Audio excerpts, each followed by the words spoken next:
We are live. Thank you, Madam Clerk. Good afternoon, everyone. I will now assume the chair and call this special council meeting to order as shareholder of the Municipal Service Corporation.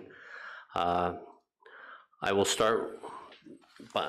initiate the meeting by reading the land acknowledgement. The Township of Oro-Medonte acknowledges that we are situated on the traditional land of the Anishinaabe people and the ancestral territory of the Huron-Wendat. The Anishinaabe include the Odawa, the Ojibwe, the Potawatomi nations, collectively known as the Three Fires Confederacy.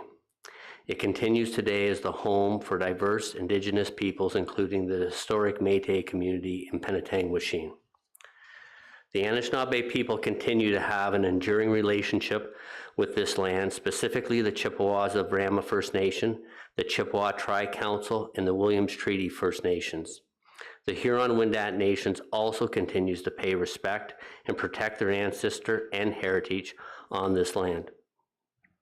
We honor the Indigenous history and culture that has thrived for millennia in this territory and the treaties that bind us together as partners in the spirit of shared, sustainable, and prosperous future.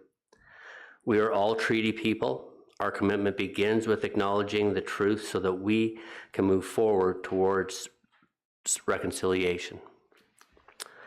May we have a motion to adopt the agenda, Madam Clerk?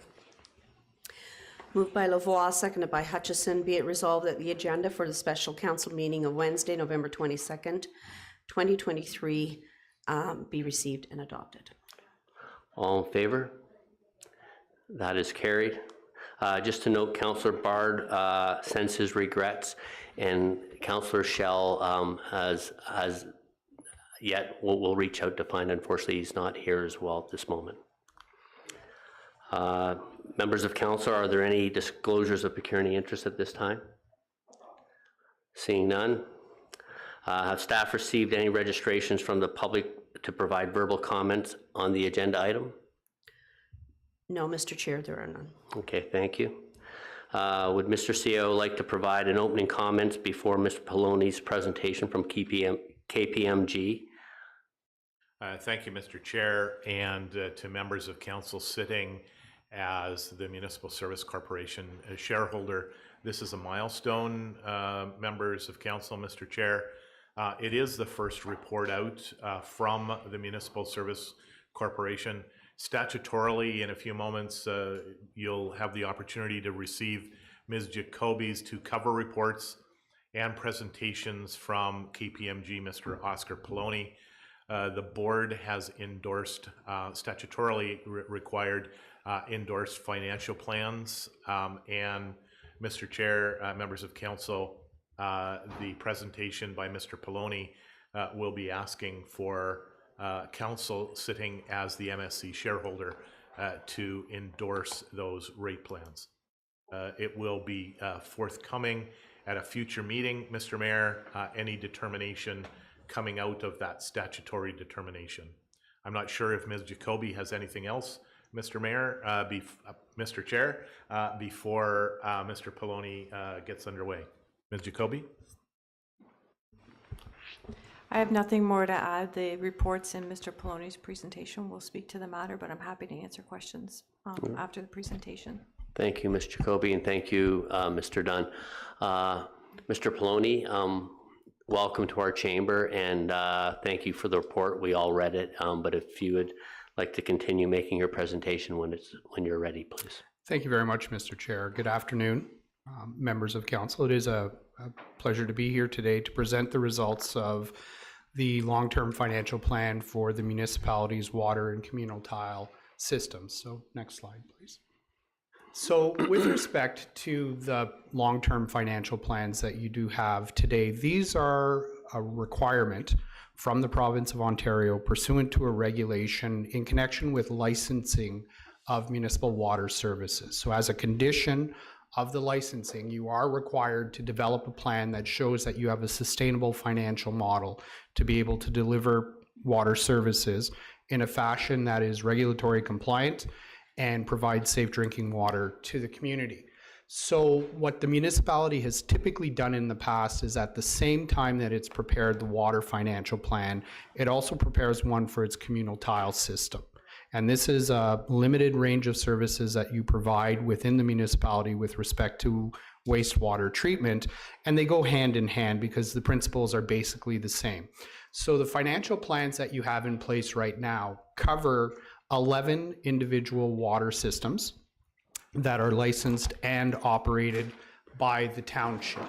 And so under the regulation, council is required to approve the long-term financial plans. And because of the MSC structure, it came through the MSC through to you as the shareholders and ultimately as council.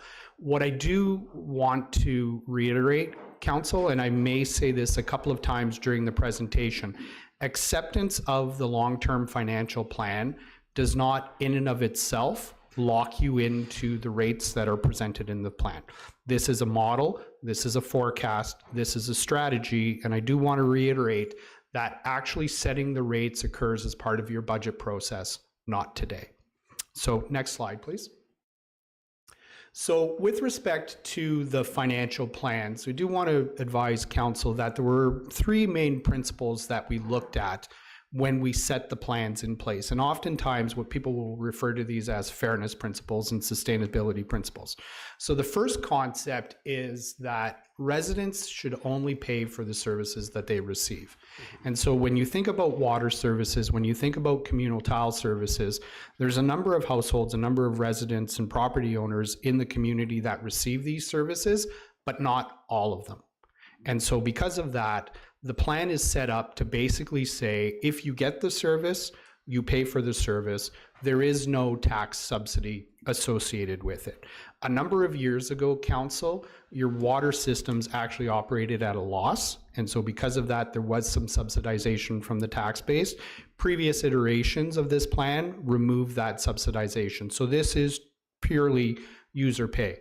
What this also doesn't entail, council, is making a profit on the people that do get the service. They cover operating, they cover capital, and that's it. So it's important to recognize that when we set these plans up, there's no subsidization that's occurring. You get the service, you pay for the service, you pay only what the service costs. If you don't get the service, you don't pay.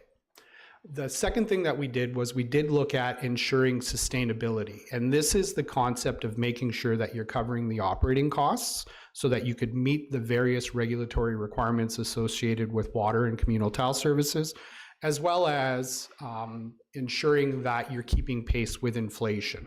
And so when you look at water services, among municipal services, some people would argue that these are among the most, if not the most regulated. You have to test at certain intervals, certain times, certain procedures.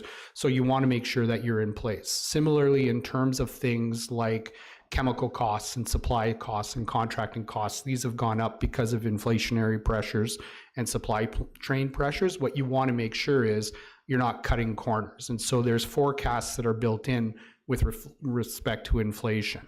The third thing that you also want to look at from a sustainability is with respect to capital. So you want to make sure that you're investing in your capital system, your infrastructure, your pipes, your storage reservoirs, your treatment facilities, to make sure that they operate safely, they operate in compliance with the regulation, and they give the municipality the service level that you're expecting. So these really are the three core principles that inform both plans. So next slide, please. So with respect to water services, next slide, please. Just a bit of an overview. There are 12 systems that the municipality currently operates. 11 of them are your system. There's one system at Braystone, which is operated through a subdivision agreement where you're not the owner of the infrastructure, but you are the operator of the infrastructure. From an overall perspective, there's about 2,400 households within the township that receive water services through these systems. And on an annual basis, you produce just under 600,000 cubic meters of water. So one of the things that we haven't discussed, but one of the things that was talked about in earlier versions of these reports, is the fact that you do have an absence of economies of scale. You operate a high number of systems for a low number of relative customers. It's not like Mississauga where one system is serving 800,000 people. So there needs to be a recognition. There's operational implications associated with that. When you look at the concentration of services, there's actually 3 water systems that account for approximately 65% of your total water flows, and this is where the people are. So Horseshoe Highlands, Sugarbush, and Warminster are the 3 largest systems, and you can see from the slide their relative percentages there. Next slide, please. So from a rate structure perspective, I talked about previous iterations of the financial plan, and it really goes back to 2017, where the municipality moved away from having tax subsidization to the tune of about $75,000 to $100,000 a year to full user pay, full cost recovery. And what was interesting at the time of that move, what you not only did was you eliminated any subsidy, but you actually repaid past subsidies to be able to make the taxpayer whole. So you have basically equalized all of that. At the same time, what the municipality did was you changed your rate structure. And so you went to the current rate structure that you have now, which involves a quarterly charge for capital, fixed charge for operations, and a variable charge for operations as well. And what you can see from the slide is these are the rate structures that are currently in place right now. The rates for 2023 and 2024 have led to projected budget revenues, if you will, and you can see that on an annual basis, you will raise somewhere between $2.8 to $3 million associated with both water and capital. On average, council, an average household that is consuming 50 cubic meters of water per quarter will spend approximately $1,017 for water services once you add these all in. And so that is the benchmark that we're starting from when we look at future rates. It's approximately $80 to $90 a month for water. So next slide, please. So with respect to the rates, one of the things that we looked at as part of the financial planning process was, would it be appropriate to change your rate structure? And so when you look at water rates and utility rates in general, there's a couple of principles that you look for. And so the first one is the concept of fairness. And this is the issue of how users should pay for what they receive. And it's important, council, to recognize that there is a difference between how much water I use and how much water I have access to. And the way that I'd like to explain it is this. In order for me to turn on the tap, there is a whole bunch of infrastructure that the municipality has had to put in place and deliver to my lot line in order for me to be able to turn on that tap and get water. Whether I turn that tap on or not, whether I consume 100 cubic meters, 20 cubic meters, 8 cubic meters, there is a cost to that. And this is where you start to look at fixed charges versus variable charges. And I can appreciate technology is changing things, but my cable company didn't charge me based on how much TV I watched, because they ran the line to my house. If I used it, I used it. If I didn't, I had access to it. So it's important to differentiate between access and usage, because oftentimes people will say pure fairness is to charge me exclusively for the water I use, and that's not fair because I don't pay for all of that infrastructure that brings it to my house. So you do look for the balance. The second thing that we looked for, and once again consistent with what we've talked about the plans, is sustainability. You need to generate enough to be able to deliver this service safely. If you think about municipal water council, the way I look at it is I explain my morning. I got up this morning, walked to the bathroom. First thing I did was I brushed my teeth, right? No issues turning the tap, brushing my teeth, took a shower, drank some water, made some coffee, all of that stuff. This is a core service that's fundamental to the health and safety of your residents. So you need to make sure that you're doing it in a way that's sustainable. You also want the water bills to be able to be easily understood by customers so that they can understand what they're getting paid for or what they're paying for and how they can change their behaviors. You can have lots of very complex rate structures, but when you look at a rate structure, you want to balance complexity with understanding. And lastly, what you'd like to do is you'd like to encourage conservation. You don't want people wasting water. It is a precious resource, and so you can design it inside the rate structures to be able to encourage conservation. I want to be clear, Council, this isn't intended to be punitive. You're not really punishing people. What you're trying to do is you're trying to incent a certain type of behavior. So next slide, please. So when you look at the theories of water rates, there's a whole bunch of different things that you could use. You could look at fixed charges, variable charges, the concept of fire protection charges, and individual rate charges, if you will. And so highlighted on this slide are the options that are available, but also in bold and italics is what the municipality has right now. So you do have a fixed charge based on customer. Some people will vary based on the size of service, the pipe that's going into their property. That is typically used where you have higher percentages of non-residential customers. Because if I have an 8-inch water main or a 12-inch water main feeding my property, everything behind it is bigger. The pumps, the tanks, all of that stuff. In Oro-Medonte, it's predominantly residential. There's not a lot of variability with respect to service size. And so because of that, go to per customer, keep it straightforward, keep it simple. There is a variable charge, and so there's different approaches you could take, but you've adopted an escalating charge. So the first 75 cubic meters get charged at one rate. Anything above that gets charged at a higher rate. And that rate is intended to encourage conservation. If you think your water bills are too high because you're above that 75 cubic meter, start to conserve.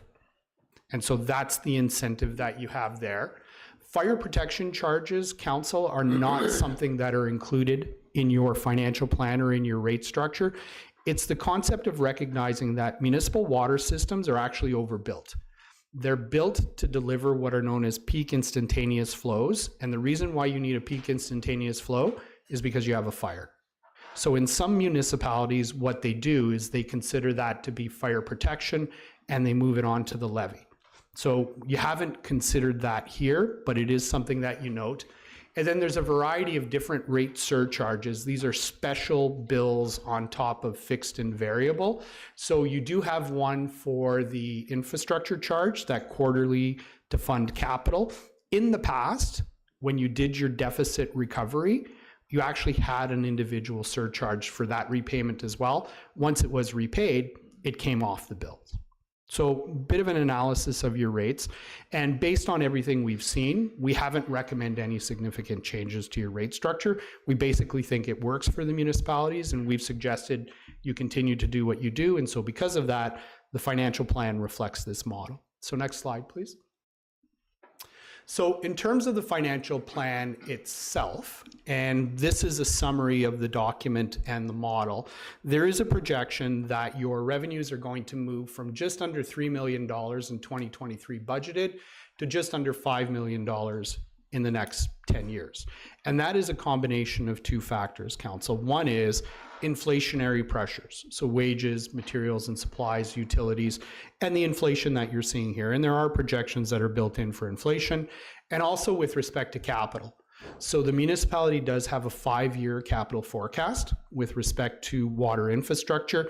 From years 6 to 10, we've basically taken year 5 and we've projected forward. And overall, over the 10-year period, your capital is expected to be $22 million. The biggest chunks are in 2024 and 2025, particularly with respect to storage infrastructure. So these are the tanks, the reservoirs that you have to be able to provide service on a consistent basis across the municipality.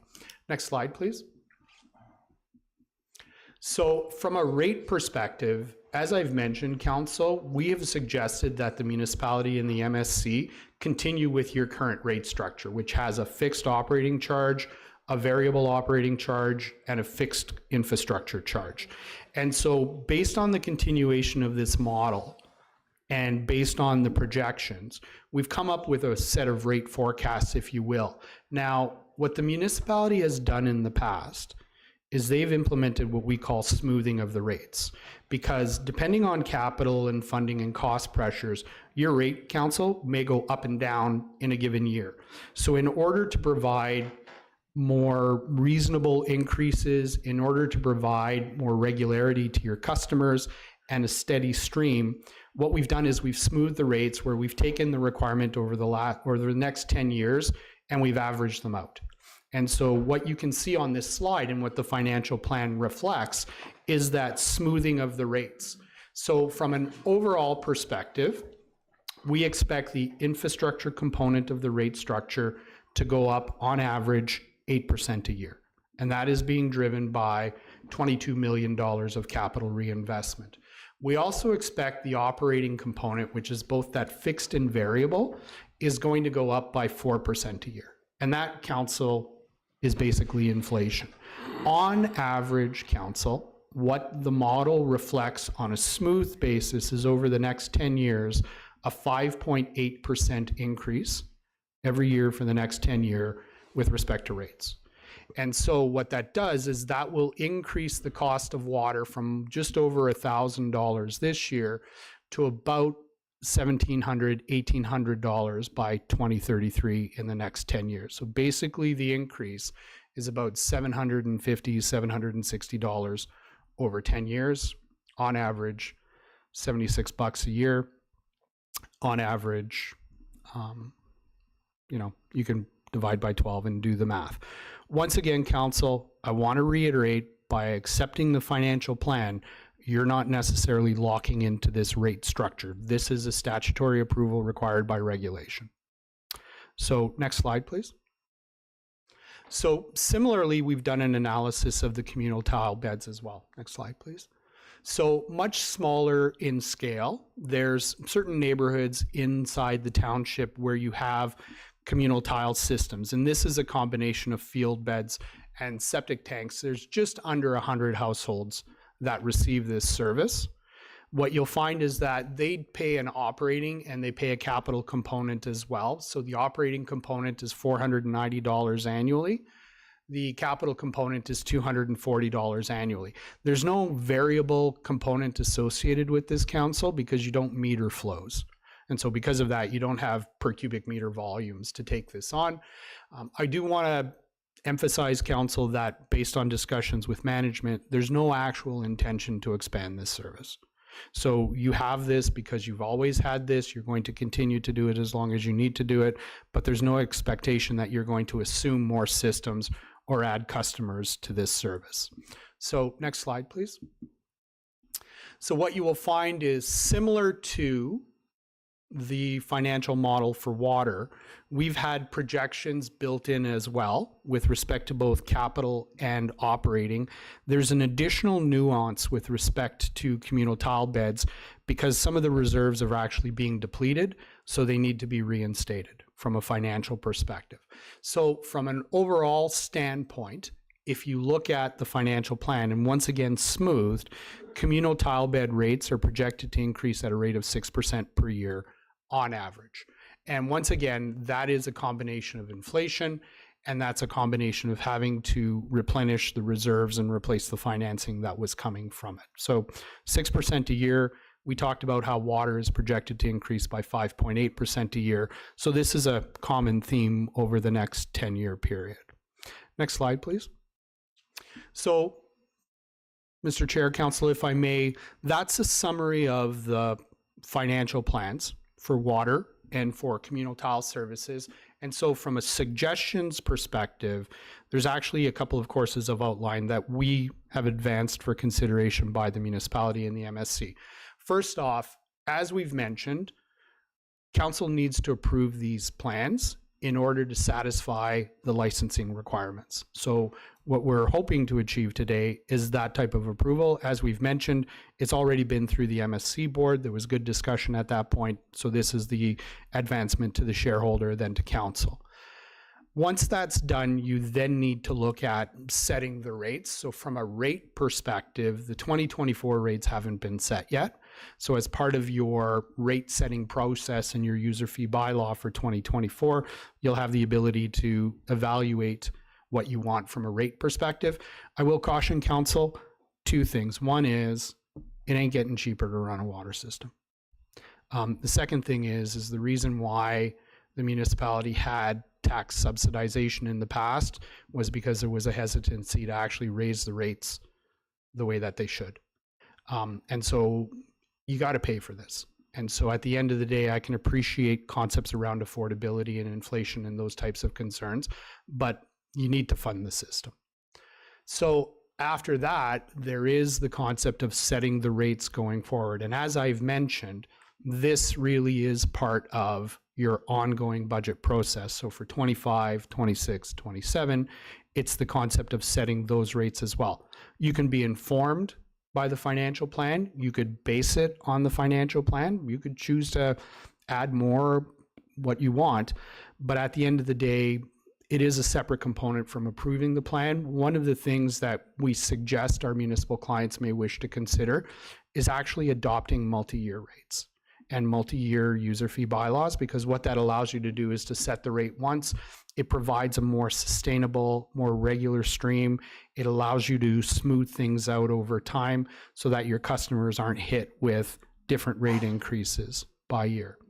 So, Mr. Chair, members of council, that is an overview of both financial plans. I'd like to thank you once again for allowing us the opportunity to be of service to the MSC and the municipality. If there are any questions, more than happy to answer them at this time. Thank you very much, Mr. Poloni. That was a very great presentation, and it gave a great overview in layman terms so that we could comprehend it very well. Is there any questions of council that at this time that would like to be asked? Councillor Hutchison. Thank you. Through you, Chair Greenlaw. First of all, thank you very much for clarifying the process, not only for us, but for people who are watching as well, and the understanding that there's no decision being made on the rate today.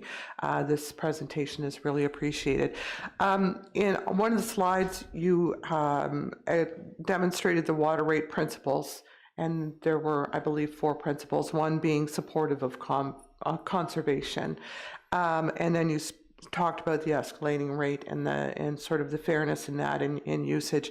I see in the reports that the fixed rate is broken out at 80% and consumption rate at 20%. Is there some opportunity to adjust those numbers? And where I'm going here is not that you want to be punitive, but if the consumption percentage is higher, it may be a deterrent for people to unnecessarily use water. We draw our water from the moraine, and that's, no one has any idea what the limited or limitations of the moraine are. So I didn't know if that would be a consideration. Through you, Mr. Chair. So if I may, Councillor, I believe the split between the fixed and variable on the operating component from a revenue standpoint is pretty close to 50-50. The challenge that you have with fixed versus variable is that when you look at the cost of delivering water services, approximately 80% of those costs are fixed. And the reason why they're fixed is because your labor is going to be your labor, whether you pump 1 cubic meter of water or 100,000 cubic meters of water. When you look at how the ministry requires the testing, it's not actually volume based. So it's not, I have to test every 10,000 cubic meters. It's, I have to test every day, every week, every month. So when you think about those costs that are purely variable, it's chemicals, it's electricity, and then maybe some minor supplies.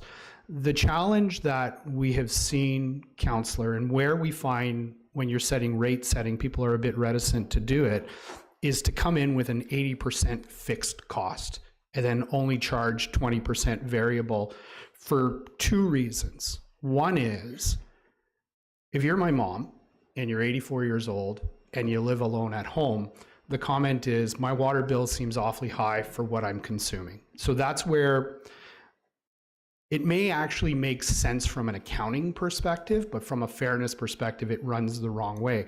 The second thing, Councillor, is to your point, is if you do that, I might as well use all the water I want because it's a very small portion of my bill.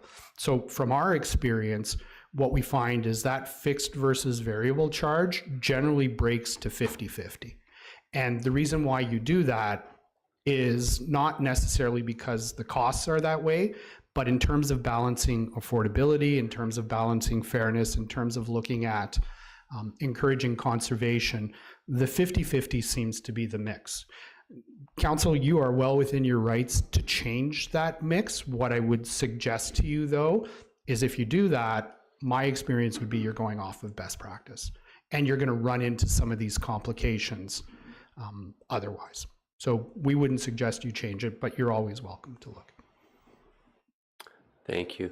Any supplemental before I move on? Okay, thank you, Councillor Hutchison. Councillor Clark. Thank you, through you, Mr. Chair. Thank you so much for your presentation, Mr. Poloni. I had two questions, if I may.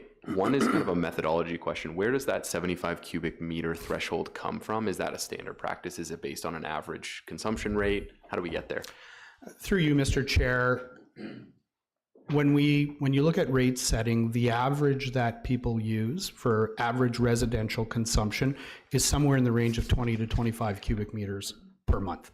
And when the rates were initially set in 2017, there was that modeling. And so 75 cubic meters a quarter is 25 cubic meters a month. And so that was the basis. You want to be able to capture the average household. Anybody above that falls into that tiered approach. Supplemental? Yeah, thank you, Mr. Chair. Through you again, there was a number of contingencies identified in your report. Obviously, I'm looking at the headline number. There's a 78% increase over the next 10 years. Is there any of those contingencies that you'd like to pull out that is potentially an opportunity for us to keep those rates potentially down? Or I know obviously a 10-year forecast is hard to nail down, but are there any contingencies that we should be aware of that you wanted to highlight for us that could potentially help? Sure. Through you, Mr. Chair, 10 years is a very long planning horizon. And so if you think about what life was like 10 years ago versus today, we wouldn't have thought prime would be 8% and inflation would be 6% and butter would be $12 a pound. The contingencies are intended to cover that, and it's really accountants saying these are everything. What I would suggest, Council, is there's a couple of things that will skew this model. One is if you absorb another system. So because if you move from the 11 systems that you own to 12, 13, 14, that changes the parameters. It provides economies of scale, it provides more customers, it adds more costs. The second thing to look for is the concept of potential funding. And I do want to caution Council, there's nothing that we've seen in the past or nothing that we've seen on the horizon that would suggest anybody is going to give you money for operations. There may be some, but it's not going to skew the rate. Where it really comes into play is how you do your capital financing. So to the extent that there's significant grants that come into play, to the extent that you're looking at using debt to fund capital as opposed to user fees, to the extent that you move on a reserve basis, that will challenge these assumptions. And then the third contingency that will just lead to play is the general state of the economy in terms of inflation, in terms of supply chain. Things change all the time, and so you have to be cautioned that there is variability. Those first two, Councillor Clark, have the potential to potentially reduce the rates, but I'm not sure it would be prudent planning to count on grants at this point in time. Thank you. No, I think so. To sum it up, it's a conservative plan, making sure we encompass everything to ensure, if anything, if we have a surplus, we can then bring the rates back down in order to offset. Mr. Chair, I would suggest to you your reserves are low. And Okay. the challenge with reserves is that's your rainy day contingency fund. If you had a surplus, and I'm not council, it's not my place to dictate strategy, I would put it in reserves. No, thank you. CAO Dunn? Thank you, Mr. Chair. If I could, Oscar, just provide some additional clarity both to Councillor Clark's question and earlier to Councillor Hutchison. In the cover report, Council, it is recommended, one, statutorily to endorse the rate plans. More importantly, it's to bring forward a 5-year drinking water rate strategy. Mr. Poloni did lay out it's a 10-year plan, but what would be forthcoming before council, sitting as council, considering fees and charges, it would be a 5-year municipal drinking water rate. And I think, Councillor Clark, that was the last one. I just wanted to provide some additional clarity on that. Thank you, CIO Dunn. Deputy Mayor Lavoie. Yes, thank you very much. Thank you very much, Mr. Poloni, for your excellent presentation. I'd like to thank the board members and of the MSC for their excellent work in bringing this forth. I have 4 comments, and I'm just going to leave them as comments. I'm very glad to hear from a policy perspective that the municipal services for water won't be subsidized by other residents, because 75% of us are on private wells and septic systems, and we don't see any subsidies. So I think that's an important factor to make sure overall for the community.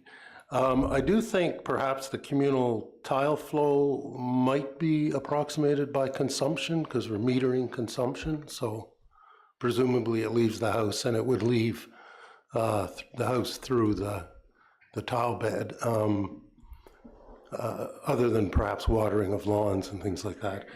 I'd be interested to know what percentage of current users are above the 75 cubic meters per quarter at the time we set the rates officially.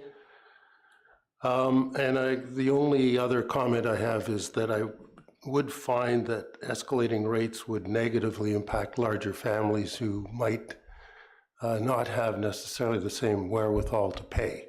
So although I do understand the concept of conservation, and certainly we live in, it's a community of fairly larger homes, and we might be high water consumers on average, we might be bringing in larger families as well. Thank you very much. And if I could have Ms. Jacoby kind of give a bit of background information or answer Deputy Mayor Lavoie's inquiries. Sure. Just for clarity, the communal tile systems, those residents are not metered. They are on the private free drinking water system, so there are no meters in that home. So that's why it's a flat fee over there. With regard to the percentage of users that are over 75 cubic meters, I can get back to you with that particular data. It's important to look at it in bits and pieces, because the usage fluctuates throughout the quarters. Q3 is generally our highest, and then you need to look at the areas that are subject to those high water usage rates. Typically, they're larger estate style lots. Irrigation systems come into play, and the demographics within the community come into play. So I can get you that data, but it's important to look at it with a little bit of perspective as well, and we can bring that to the shareholder later. Thank you. Okay, thank you, Michelle. One question while you have the mic before you. Can you just comment for clarity, the one system at Braystone, now will that be moved over to municipal once the construction is complete?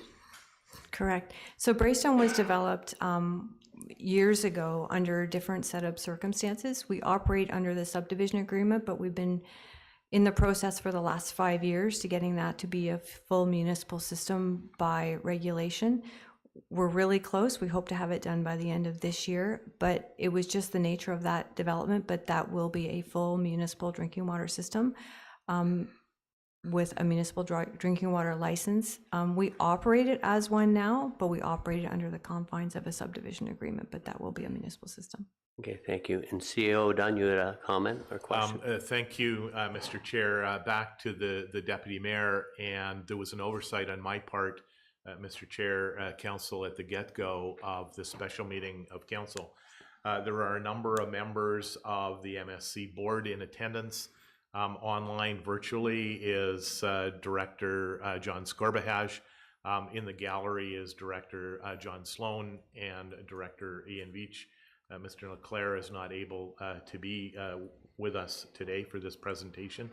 I did talk about the milestone, Mr. Chairman. This is an important meeting.